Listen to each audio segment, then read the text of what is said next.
Yeah, well, welcome to the morning after on Dave TV. And this is going to be a look at the Lassen adventure we just had. It's about 5 miles north of San Francisco in the Lassen National Park, and it's an active volcano.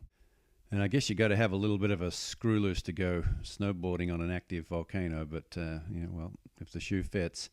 Anyhow, this is Lassen. We're looking at the south face of that mountain. You can see down here the parking lot, which is where we kind of started our hike.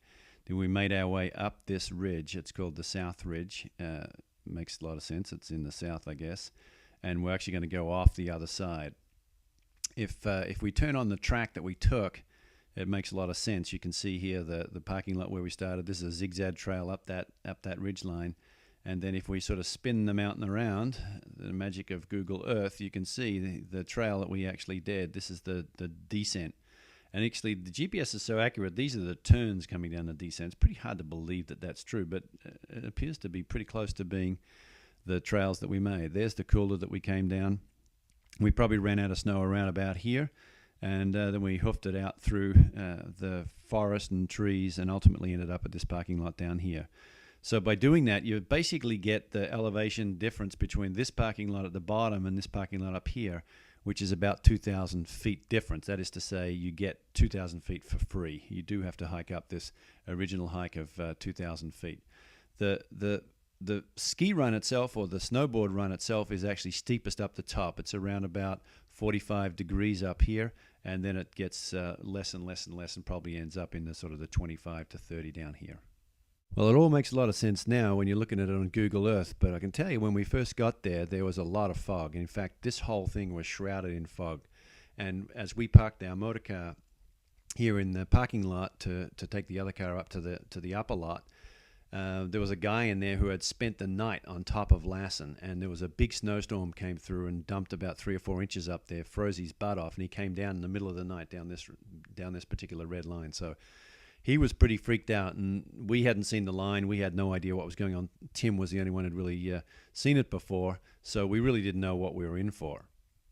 Left my car down at the base. This is the south view at the base, and then we drove around along the road up to the North Park. And the climb up wasn't that bad, actually. I was expecting a little bit worse. It was about 2,000 feet up, pretty gingerly sort of pace. We made it in 2 hours, so no real drama. It was a bit windy on the way up, and there was a lot of cloud, and I was a little bit worried, and I think we all were, that we might get socked in here, and heading down this kind of a face with a ton of cloud wasn't going to be a lot of fun. But you can see here the actual top of the mountain is right about here where the little zigzag is. That's where we kind of hung out and got our gear on. We made our way across this snowfield, and then we made our way ultimately off the edge of this thing down the face. Sitting up top here, and Tim's giving us the avalanche report and all of that sort of stuff, and he's saying, there's going to be a lot of rocks down the bottom and everything, and it's pretty much the last thing that's going on in my mind. It's like, okay, what about the first 2 turns down this thing? Am I going to bail and end up sliding down the face on my butt? But thankfully, as we approached the edge, we could kind of see the line. It was really clear, and once we got the first couple of turns in, it was beautiful. The snow was absolutely spectacular, and we just ripped it down to about the halfway point, where we hung out for a little bit, hooted and hollered, and then we made the rest of the way down to when we ran out of snow, which I think is right about there. You can kind of see where that cooler hits the dirt. Took our board and skis off, and then sort of hiked our way along and out to the motor car waiting for us in the parking lot. And we decided that we should take a GPS with us just for the hell of it. And here's the elevation as measured by the GPS. We started around about 8,400 feet. We went up to about 10,200, came down the face to around about the 7,500 mark, and then hiked out. And here's a little bit more data from the GPS. And if you ever wondered how fast you hike, it's around about 2.5 miles an hour, as you can see here. But this is the elevation, obviously, this curve here. And as you can see, once we get on the face of this thing, we're heading in the 20 to 30 miles an hour range. So pretty quick descent. And then once we get back on the flats, we're then hiking out at around about 2.5 again.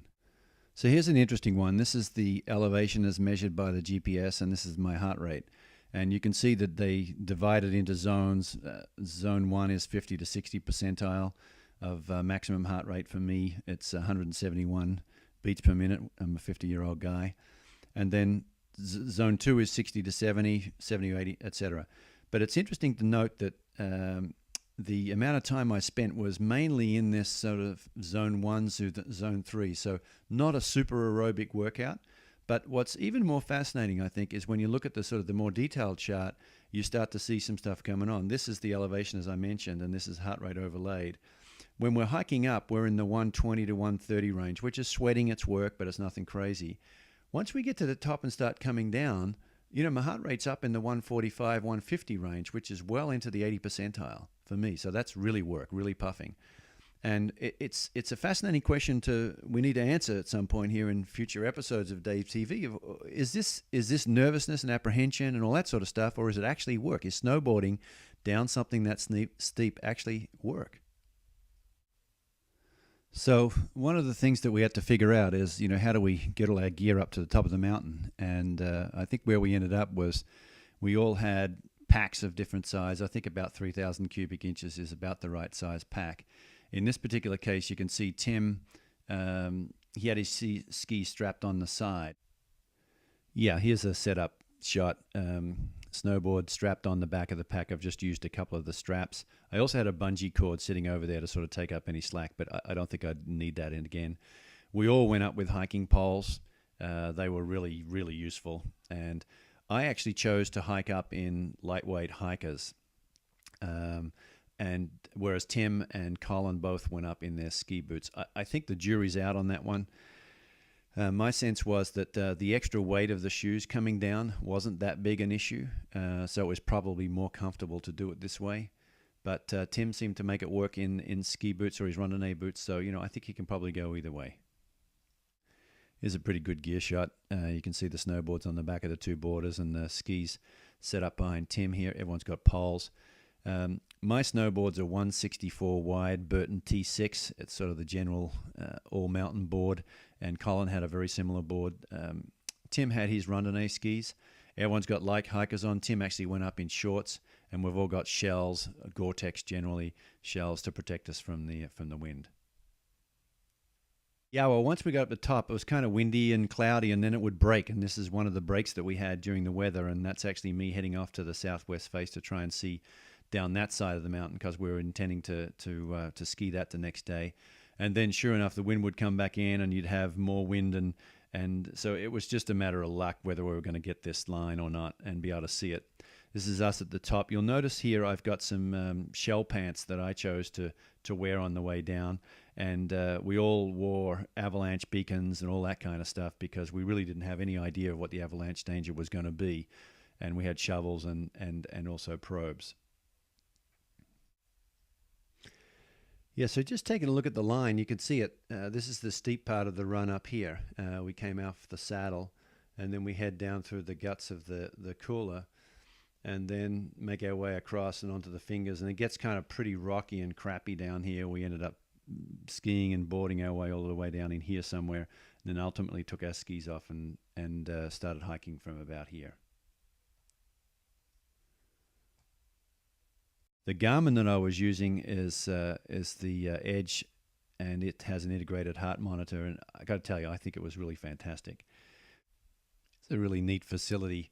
Took the Garmin data and uploaded it to Motion-Based, and they have a player where we can actually check on progress at any point in time. And so you can actually track ourselves. You'll watch this little red dot as it starts to walk up the mountain.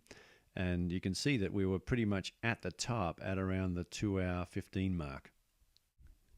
Kind of fun to watch the little red dot as we make our way across and take a look over, and then all of a sudden we set off down the face of this thing, and we are way down real quick. And then you can watch this little guy hike as he heads out to the parking lot.